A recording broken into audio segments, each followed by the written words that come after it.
Well, good morning and welcome to the shed. It's pretty early in the morning here. The garbage men are doing their thing up in the road, and stuff's happening up there. So there's a little bit of background noise, but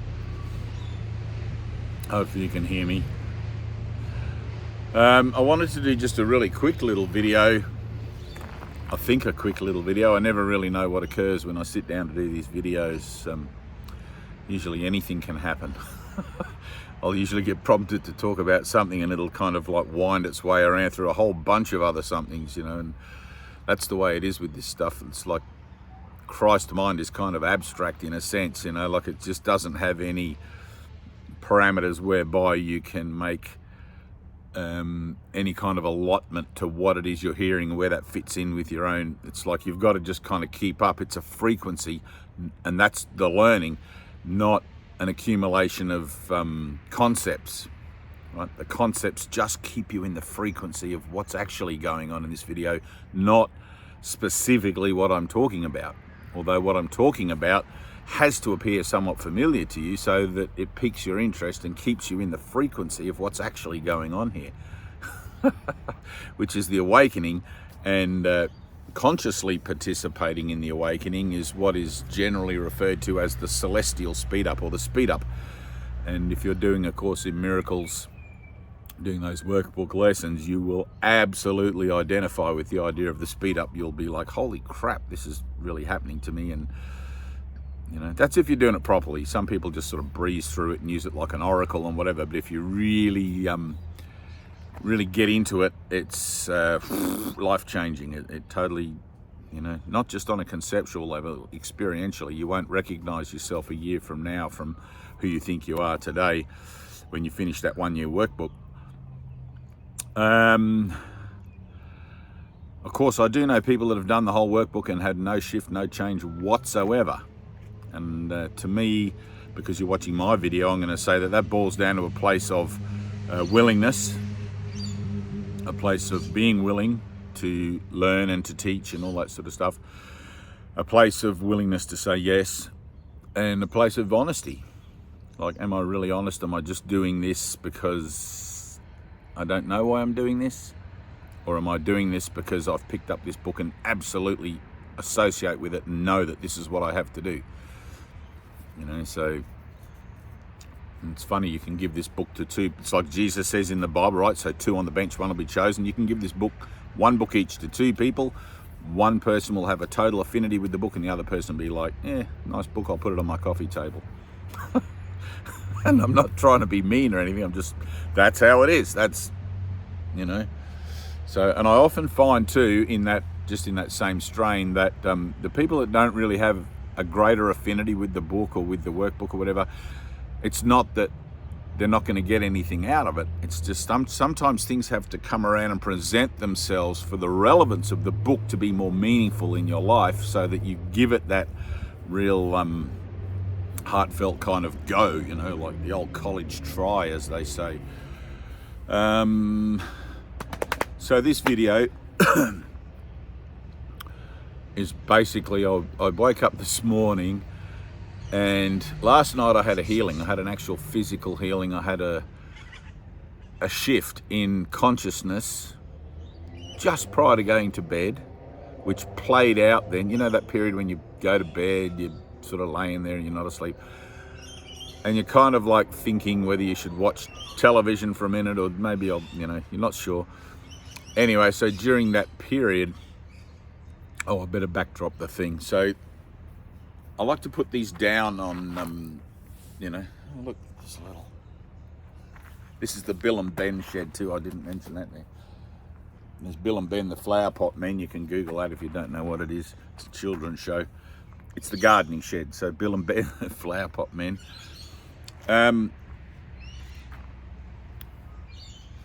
Lost track of it. Oh yeah, okay, so forever, since Dave the Avatar and Dave the false identity has been participating through Christ-minded guidance, let's say, as an action of, I must become more that he may, I must become less. I got that totally arse about. I must become less so that he can become more, right? So spiritual pursuit is the death of the ego, essentially. And the ego is just an idea. It's not a thing that actually dies. It's really a retraining of an errant way of seeing yourself in the world. And as that retraining, as that mind training progresses and you begin to reinterpret your defense mechanisms and everything like that, you undergo shifts in consciousness, which also transfers to the body, right? Maybe not simultaneously, but down the track sometimes, and whatever, like things occur in the mind, and then according to how the uptake is in the world with your own particulars, and I can never really talk about that because it is so individual, healing occurs, right? And we call that healing on a cellular level, because this teaching includes the body. Even though the body is not real, it's an illusion, it's a projection of the mind. As the mind heals, so everything else the mind projects must also naturally begin to fall into line and heal or change, which is the same thing. So for the last 26 or 27 years, as someone who's been consciously using and applying the principles, sometimes not very successfully, applying the principles of A Course in Miracles to my own personal world, my own personal view of myself, etc., and seeing those changes played out through the nature of relationship change or situational change in the world, as in, i.e., I'm manifesting something in a miscreative way, and all of a sudden that's been reconstructed for me to reflect the true nature of things, which is an assimilation with my higher good, which is inner peace. Right, so my relationships become peaceful and harmonious, and that's an ongoing process. So, but as that occurs for the last 26 or 7 years, the body, the avatar, this Dave thing, this shell, also goes through stuff. And one of the most profound ones, and you can look in, oh gosh, I don't know where it might be, Tyna, if you're watching this, the one where I talk about being healed of cancer when I was about 28, in that period of my life, 28 to 32 in the avatar age thing. So check that out. I won't go into it right now, but that happened on a cellular level as well, and I recognized it. So last night, and this goes along with in the Bible where Jesus talks to the leper and the blind man or whatever, and he says, go and show yourself to the priest. You know, after that's occurred, after the healing has happened, go and show yourself to the priest and tell him that God has healed you. You know, and which is, in essence, declaring the truth of yourself to someone who whose job it is, let's say, is to give credit to the divine nature of the miraculous side of life, let's say, rather than go and tell everybody you know who are just going to say, man, were you smoking drugs, you know, or what happened, maybe you're just lying or whatever, you know, therein bearing witness to your own healing and making that more solidified in your mind and keeping it as a sacred idea and backing that up for you, rather than just having some long bearded guy, you know, put his hands on you and you're healed, and it's like, I don't know what really happened there, you know, and like, what the hell happened? I'll go and tell the priest told me what happened, right? I've gone from not really knowing what happened, and this guy called Jesus, who may or may not be the Messiah or the prophet of foretold, to my priest telling me, you've had a divine healing, my son, and well done, and all of a sudden that's locked in. I had a divine healing. Holy shit, God's real. You know, it's one thing to have something happen, but to have a witness, you know, to have that witness and to have that be backed up for you, it locks it in. And if you're in a Course in Miracles group, right, it's really cool how the mind works. If you're in a Course in Miracles group, you'll find other guys in the group, other people in the group who've also had healings, right? If you go online, Course in Miracles community, whatever, you'll find people everywhere talking about healing from cancer, healing from all sorts of stuff through Course in Miracles and through applying forgiveness, etc. Me being one of them. So if you're telling me that God healed you of cancer, I'm not gonna poo-poo on you or say anything like try to play it down. It's like, that's awesome, brother. Thank you for your witness, and I will share that with you, and I'll bear witness to your miraculous healing, and so strengthen that in both of us, you know. Because the ego loves to cover that up and go, it was just a coincidence, or it was just something, or maybe the guy had some medicine on his hands and he rubbed it into my head, you know, I don't know. Ego's just weird, right? So any kind of option. So last night, so some of the things that happened, right? So the period that I dealt with my cancer, which was diagnosed by a doctor at the hospital, and I refused the chemo. I didn't want to go into it, but here I am. I refused chemo and everything, had a moment of faith some years later, but the whole period of it lasted for about 4 years, maybe almost 5 nearly. It was intolerable, horrible, but it was a period of a specific thing going on for me that was externally diagnosed as cancer.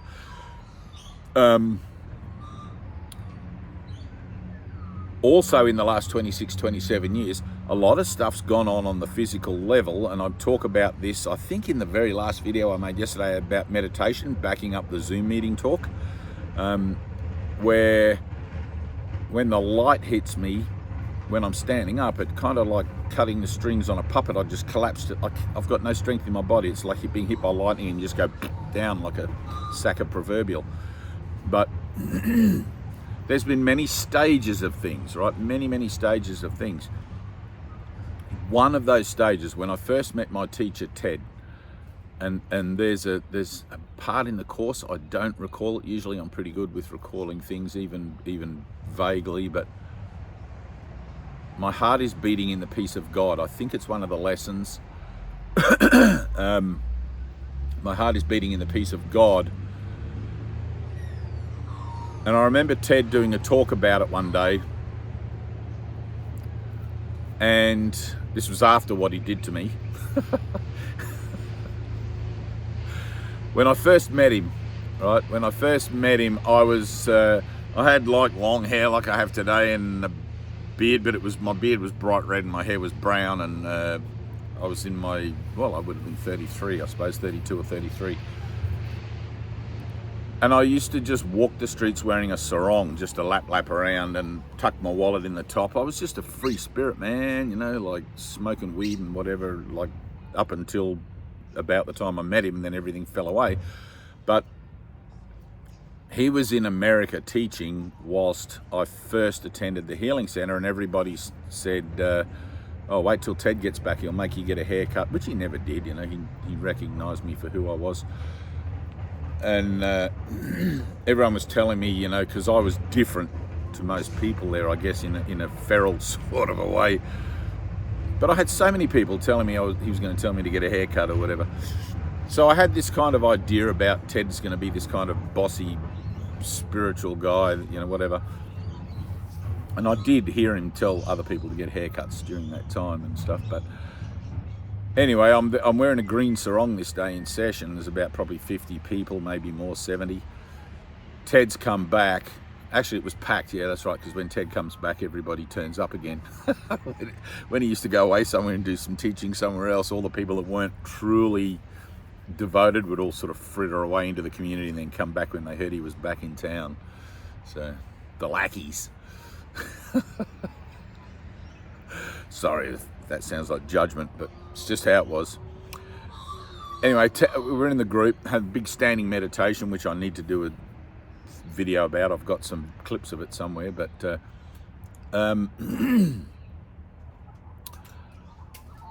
Ted was there, and he came up to me in the group, like there's people all around me, and suddenly Ted's right in my face, you know, and he's standing there and he's got one hand in the air conducting the energetic association of what's going on, you know, there's mudras going on, all sorts of stuff happening, and he says to me, "Are you a woman with a beard or a man in a dress?" You know, and I kind of didn't know how to answer him. I wanted to give an answer, I wanted to say something, and I just said, I just am. And this is like, I just literally 2 weeks before or something like that, I'd had revelation, full enlightenment, you know, and and I went to give him a hug, because I used to hug everybody, you know, I still do, I guess, but I went to give him a big hug, and he put his hand on my chest, right on my heart like that. And it was like being hit by a bolt of lightning, sort of bang, and I went down. I just collapsed to the floor, my back against the wall, and he stood there looking down at me laughing, and I stood up with my eyes like, what's happening? And my heart was going boom, boom, boom, boom, boom, boom, boom, boom, boom, boom. It was like it was out of sequence, and then it restarted again. And I always associate that moment with the idea of the teaching that he gave one day when he was talking about my heart is beating in the peace of God, where you kind of get a restart, you get a reboot, so that you're in sync with the atonement, you're in sync with the peace of God, as an idea of even on a cellular level, everything sort of connects, you know. And I can't explain it any more than that. But last night, right, so many stages of things, many things happening. Not last night. This is going to be a longer video. I was going to do like 5 minutes and then sign out, but there's been many stages of things throughout my transformation. The light, the of circle of light that I get in my mind that comes from somewhere way back here and goes whoosh and around my periphery, and like this big halo of light just goes whoosh out through my mind, seemingly inside my head, but I know it's not occurring there. It's occurring out of time somewhere. But that went for a very long period of time as this circle, right, like a halo that's sort of fallen down. And it's kind of more randomized now. It sort of goes as a flash, like a horizon, an event horizon flash, like across my consciousness. And sometimes it's just a feeling of being sucked in, like whoosh, but sort of backwards. I don't know how to talk about that. Anyway, these things all seem to happen in stages, right? As you go through particular shifts in consciousness, the physical nature and the metaphysical nature of your experience also shifts, and you need to allow it to shift and to not sort of lament the past and wish that, you know, because some things are really cool that happen and other things are annoying. It's like my ex-wife at the moment, she's been coughing for 7 or 8 months. I know, absolutely know, without any doubt in my mind, that it's a facility of her transformation. It's part and parcel. It's an effect of what she's going through in her own consciousness. And unfortunately, because of our relationship and the way she sees me, I can't help her with that, you know. I have to let her get the results of her own thinking, even though I'd love to say, hey, just, you know, just let go. But who am I talking to really, right? So let go. That's how she's going to learn. So, but anyway, these things are changing, right? These things are changing, shifting and changing all the time. So last night, finally getting back around to what I was talking about. See what I mean? It sort of goes everywhere. But last night, okay, no, not quite there yet. For the last almost a year, I've been having this incredible digestive, like not really digestive, but from the diaphragm to the pelvis, everything inside seems to be like going and grating against itself. It's very uncomfortable. I haven't been to a doctor, haven't done anything particularly. Somebody told me to take some apple cider vinegar, and I've done that off and on, and it sort of has an effect, doesn't have an effect, and I can't really tell. But I'm not the kind of person that really likes to use an external catalyst in the idea of healing. I really like to push the envelope and just sit in faith, right? Because that's what I'm about. But I always remember Ted teaching something, and he said one day something like, man, you don't have to spiritualize everything. He said, man, if you've got a headache, just take a damn aspirin, you know? It's as simple as that. But if you're up against life-threatening cancer, then you're going to need a miracle, you know? Like, and I'm like, okay, I don't have to make everything a spiritual thing, because that's just turning everything into a religious activity in my mind, rather than allowing myself to be truly honest or truly open to all things, right? Including aspirin or whatever. So, but in this particular case, I sat with it yesterday, right? I've sat with it before, and obviously not very honestly, because it keeps going, keeping on going. So last night, I sat in prayer, asking for the healing of my mind that believes that I am a body with healthy or unhealthy attributes in my guts, in my internals and whatever like that. And because we were talking yesterday, or the day before yesterday, talking in the Zoom about using that prana or that energy, that the breath and in through the nose and out through the top of the head, which is something I don't generally talk about much or do, in fact. That really opened something up just then. Top of my head's incredibly sensitive. You only got to tap it and it's like a button. So anyway, I remembered the Zoom, and I was sitting there and I'm breathing, and somebody wrote to me yesterday saying, or maybe it was the day before, whatever, saying that they were using that idea, or looking at using that idea of moving the cellular energy, which you can do for yourself. You just got to breathe in and out through the top and you'll feel it, and then eventually you'll be able to channel it anywhere in the body as an idea of cellular excitement, perhaps. But I sat in prayer, did some breathing whilst doing that prayer, some of that breathing, and just allowed my whole body to enter into an excitation on a cellular level. And just before I fell asleep, my heart again just went mental, just went boom, boom, boom, boom, boom, boom, boom, boom, boom, boom, boom, right, really off sync. and I immediately, I'm like, whoa, what's going on? You know, like, what's going on? And my mind was taken back to when Ted first put his hand on me. And I realised that my heart is now beating again in the peace of God. Somewhere I'd probably gotten off track with the idea of what I thought was going on in my guts. And I don't know, I mean, like, you can make up a story about it. But something, let's say, miraculous occurred. I wake up this morning, everything's perfect. No gripes, no aches, no pains. And that's me bearing witness to the idea of go and tell the priest. I'm telling you guys, because you guys are all on my page and we're all in this together. So thank you for being the witness to my testimony.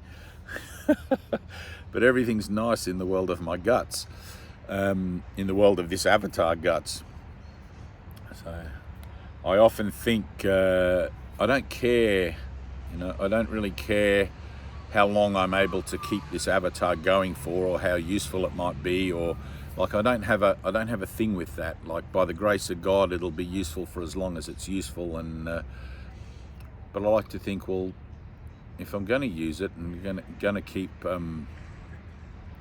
talking to people and helping people, and thus helping myself, it would be nice to be able to do that without any aches and pains and things like that.